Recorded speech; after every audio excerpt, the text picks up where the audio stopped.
Hello అండి, అందరికీ నమస్కారం. Welcome back to our channel. Telangana రాష్ట్రంలో నవంబర్ నెల ఆసరా పెన్షన్లు అయితే విడుదలయ్యాయన్నమాట. అయితే ముఖ్యంగా ఈ నవంబర్ నెలకు సంబంధించినటువంటి ఆసరా పెన్షన్లను ఎవరెవరికి ఇస్తారు, ఎవరెవరికి ఇవ్వరు, ఎవరెవరికి ఎంతెంత డబ్బులను పంపిణీ చేయడం జరుగుతుంది, ఏ విధానంలో మీకు ఈ యొక్క ఆసరా పెన్షన్లను పంపిణీ చేస్తారో ఈ వివరాలన్నిటి గురించి మీకు క్లియర్గా ఎక్స్ప్లెయిన్ అయితే చేస్తాను. మీరందరూ తప్పకుండా వీడియోని అయితే ఎండ్ వరకు చూసి నా ఎక్స్ప్లెనేషన్ మీకు కనుక నచ్చినట్లయితే లైక్ చేసి అందరికీ కూడా షేర్ చేయకుండా అయితే వెళ్ళొద్దు. ఫస్ట్ టైం కనుక ఎవరైనా ఛానల్ని చూడడానికి వచ్చినటువంటి వాళ్ళు ఉన్నట్లయితే ఛానల్ని సబ్స్క్రైబ్ చేసుకునేసి పక్కనే ఉన్నటువంటి బెల్ ఐకాన్ క్లిక్ చేసి ఆన్లో అయితే పెట్టుకోండి. ఒకసారి టెలిగ్రామ్ గ్రూప్ను కూడా విజిట్ చేయండి గాయ్స్. డిస్క్రిప్షన్లో అయితే లింక్ పెట్టినాను. మన టెలిగ్రామ్ ఛానల్ ద్వారా కూడా తెలంగాణ ప్రభుత్వానికి సంబంధించిన స్కీమ్స్ గురించి ఎప్పటికప్పుడు ఇన్ఫామ్ అయితే చేస్తూ ఉంటాను. లేట్ చేయకుండా టాపిక్లో కనుక వచ్చేసినట్లయితే మనకు తెలంగాణ రాష్ట్ర వ్యాప్తంగా నవంబర్ నెలకు సంబంధించినటువంటి ఆసరా చేయుత పెన్షన్లు అనేటువంటివి విడుదలవ్వడం జరిగిందనమాట. అయితే ఈ నవంబర్ నెలకు సంబంధించినటువంటి పెన్షన్లను లబ్ధిదారులకు కొత్త విధానంలో అయితే పంపిణీ చేయబోతున్నారనమాట. ఓకేనా. సో ఇదివరకు వచ్చేసి పెన్షన్ లబ్ధిదారులు ఈ యొక్క పెన్షన్స్ను ఎలా తీసుకునేటువంటి వాళ్ళంటే ఈ యొక్క పోస్ట్ మ్యాన్స్ వాళ్ళ యొక్క ఫేస్ రికగ్నైజేషన్ అంటే పోస్ట్ మాస్టర్ల ద్వారానే కదా మీకు పెన్షన్ డబ్బులు అనేటువంటిది పంపిణీ చేసేది. సో కాబట్టి ఈ యొక్క ఫింగర్ ప్రింట్ లబ్ధిదారులు ఎవరైతే ఉంటారో లబ్ధిదారుల దగ్గర బయోమెట్రిక్ను తీసుకొని ఆ తర్వాత వాళ్ళకి పెన్షన్ డబ్బులు అనేది పంపిణీ చేసేటువంటి వాళ్ళు అనమాట. ఓకేనా. ఇప్పుడు అలా లేకుండా కొత్త విధానంలో అంటే ఈ యొక్క పెన్షన్ లబ్ధిదారుల యొక్క ఫేస్ రికగ్నైజేషన్ ముఖ చిత్రపు ఆధారంగా పెన్షన్లు అనేటువంటివి పంపిణీ చేయాలని ఒక కొత్త విధానాన్ని అయితే తీసుకురావడం జరిగిందనమాట ప్రభుత్వం. ఈ కొత్త విధానాన్ని ఎందుకు తీసుకొచ్చారయ్యా అంటే సో మనకు మ్యాక్సిమం ఈ పెన్షన్ లబ్ధిదారులందరూ కూడా బయట పల్లెటూర్లలో నిరుపేద కుటుంబాలకు చెందినటువంటి వాళ్ళు. సో వాళ్ళందరూ కూడా బయట కూలి పనులకి డైలీ కూడా కూలి పనులకి వెళ్ళి వాళ్ళ పొలం పనులన్నీ కూడా చేసుకునేటువంటి వాళ్ళు అనమాట. ఈ నేపథ్యంలో కొంతమందికి ఈ ఫింగర్ ప్రింట్స్ అనేటువంటివి సరిగ్గా పడకపోవచ్చు. ఓకేనా. కొంతమందికి పడవచ్చు, కొంతమందికి ఈ ఫింగర్ ప్రింట్లు అనేటువంటివి పడకపోవచ్చు అనమాట. ఓకేనా.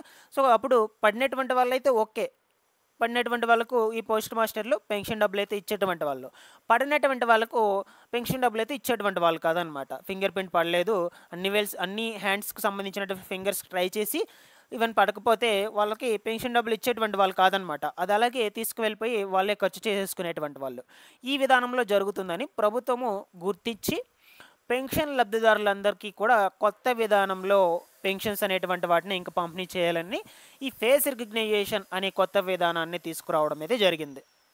కాబట్టి మీకు అందరికీ కూడా సో ఇప్పుడు ప్రతి ఒక్కరికి ఈ యొక్క అర్హులైనటువంటి ప్రతి ఒక్క లబ్ధిదారుడికి కూడా న్యాయం జరుగుతుంది. ప్రతి ఒక్కరికి ఆసరా పెన్షన్ డబ్బులు అయితే వస్తుందన్నమాట. అనర్హులకైతే రాదండి, కేవలం అర్హులైనటువంటి ప్రతి ఒక్కరికి ఇస్తారు. వాళ్ళకి ఫింగర్ ప్రింట్ పడకపోయినా సరే ఫేస్ రికగ్నైజేషన్ ద్వారా ఆల్రెడీ ఈ పోస్ట్ మాస్టర్లకు ప్రభుత్వము సపరేట్గా మొబైల్ ఫోన్స్ అండ్ అలాగే దాంట్లో ఈ ఆసరా పెన్షన్లకు చేయుత పెన్షన్లకు సంబంధించినటువంటి యాప్ మొత్తం కూడా వాళ్ళకి ఇవ్వడం అయితే జరిగింది. అప్పుడు వాళ్ళు మీ దగ్గరకు వచ్చి ఆ యాప్లో ఓపెన్ చేసి ఫేస్ రికగ్నైజేషన్ తీసుకొని మీకు ఎంత పెన్షన్ డబ్బులు రావాలో అంత పెన్షన్ డబ్బులను ఇవ్వడం అయితే జరుగుతుంది అనమాట. సో ఈ ప్రాసెస్లో అయితే జరుగుతాయండి పెన్షన్లు అనేటువంటివి. ఇంక నుంచి కొంతమందికి మనకు ఈ యొక్క పెన్షన్స్ను డైరెక్ట్గా బ్యాంక్ ఖాతాలకి విడుదల చేస్తున్నారు కొన్ని జిల్లాల్లో. కొన్ని జిల్లాల్లో వచ్చేసి ఈ యొక్క డైరెక్ట్గా పోస్ట్ మాస్టర్లు పంచాయతీ కార్యదర్శులు ఎవరైతే ఉంటారో వాళ్ళ దగ్గర అయితే పంపిణీ చేపిస్తుంది ప్రభుత్వం. వాళ్ళైతే ఇస్తారనమాట మీకు. ఓకేనా. సో మీకు ఏ విధానంలో ఇస్తున్నారు అనే విషయం గురించి కమెంట్ సెక్షన్లో కమెంట్ పెట్టి అయితే తెలియచేయండి. ఓకేనా. సో ఇక మనకు ఈ నవంబర్ నెల పెన్షన్స్ వచ్చేసి ఈ నెల 22వ తారీఖు నుంచి అయితే విడుదల చేశారండి. ఈ నెల 22వ తారీఖు నుంచి మనకు 30వ తారీఖు వరకు అయితే పెన్షన్లు అనేటువంటి పంపిణీ జరుగుతాయి అండ్ అలాగే బ్యాంక్ అకౌంట్లోకి రిలీజ్ చేస్తూ ఉంటారనమాట.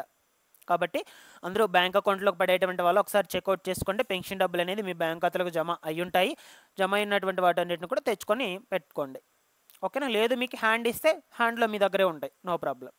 ఇక ఈ యొక్క పెన్షన్స్ ఎంత డబ్బులు అయితే ఇస్తున్నారండి. సో మనకు ఈ రేవంత్ సర్కార్ ప్రభుత్వం వచ్చాక ఈ ఆసరా పెన్షన్లను చేయుత పెన్షన్లుగా చేంజ్ చేసి పెంపు చేస్తామని చెప్పారనమాట. బట్ ఇంకా కూడా పెంపు చేయలేదు, అంటే పెంచలేదు.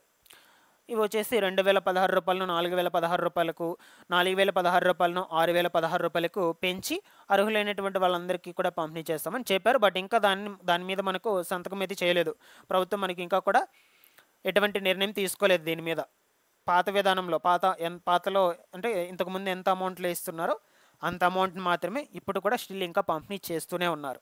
ఎలా ఈ ముసలి వాళ్ళకు, విధవులకు, ఒంటరి స్త్రీలకు, బీడీ కార్మికులకు నెలకి వాళ్ళకి 4,000 రూపాయలు ప్రతి నెల ఇవ్వడం జరుగుతుంది. వికలాంగులకు వచ్చేసి 6,000 రూపాయలు అనేది ప్రతి నెల ఇవ్వడం జరుగుతుంది. ఇది పెంచినప్పటికి, ఓకేనా.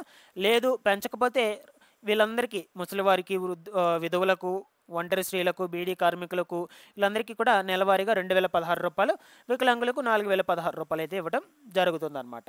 ఓకేనా. ఈ విధానంలో మీకు పెన్షన్స్ అనేటువంటివి అయితే జరుగుతాయి. ఈ విధానంలో ఇస్తారనమాట. పాత విధానంలోనే, పాతగా ఎంతైతే ఇస్తున్నారో అంతే డబ్బులు. ఇక చాలామంది కూడా ఎదురు చూస్తున్నటువంటి విషయం ఏంటి అంటే, అడుగుతూ ఉన్నారు కూడా కమెంట్స్లో, కొత్తగా ఈ యొక్క ఆసరా పెన్షన్లకు దరఖాస్తులు చేసుకోవాలనుకుంటే ఎలా దరఖాస్తులు చేసుకోవాలి, కావలసినటువంటి డాక్యుమెంట్స్ ఏమిటి, ఈ వివరాల గురించి అయితే అడుగుతూ ఉన్నారు. ఓకేనా. సో మనకు ఈ యొక్క ఆసరా పెన్షన్లకు న్యూ అప్లికేషన్ ఎలా చేసుకోవాలి, ఎక్కడికి చేసుకోవాలి. సో మీరు మీ సేవా కేంద్రాల దగ్గరికి వెళ్ళి అక్కడ వాళ్ళకు అప్లికేషన్ ఫామ్ ఫిల్ చేసి వాళ్ళకు సబ్మిట్ చేస్తే ఆన్లైన్లో వాళ్ళు కంప్లీట్ చేస్తారనమాట. ఓకేనా. అప్లై చేస్తారు. మీకు అది గుర్తుపెట్టుకోండి. మీ సేవా కేంద్రాలకు వెళ్తే అప్లై చేసుకోవచ్చు మీరు కొత్తగా చేయుత పెన్షన్లకు సంబంధించి, చేయుత ఆసరా పెన్షన్లకు సంబంధించి.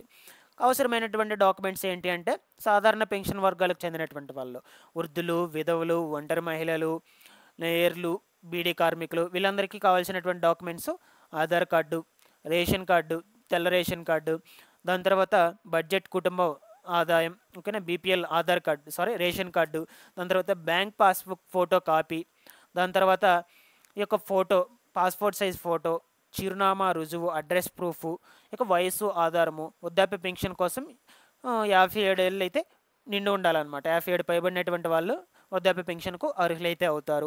ఇక వికలాంగ పెన్షన్కు, ఫిజికల్ హ్యాండిక్యాప్డ్ పెన్షన్కు దరఖాస్తులు చేసుకోవాలనుకుంటే పై పత్రాలన్నీ ప్లస్ దీంతో పాటుగా సదరం సర్టిఫికెట్, అందులో 40% పై డిజేబిలిటీ ప్రూఫ్ అయితే ఉండాలన్నమాట మీకు. సో ఈ విధంగా డాక్యుమెంట్స్ అవసరం అవుతాయి. బట్ మనకు ప్రస్తుతానికి ప్రభుత్వం ఇంకా ఎటువంటి అప్డేట్ కూడా ఇవ్వలేదు కొత్త పెన్షన్లకు దరఖాస్తులు చేసుకోవాలి అని. బట్ ముందు రోజుల్లో రిలీజ్ చేస్తారు.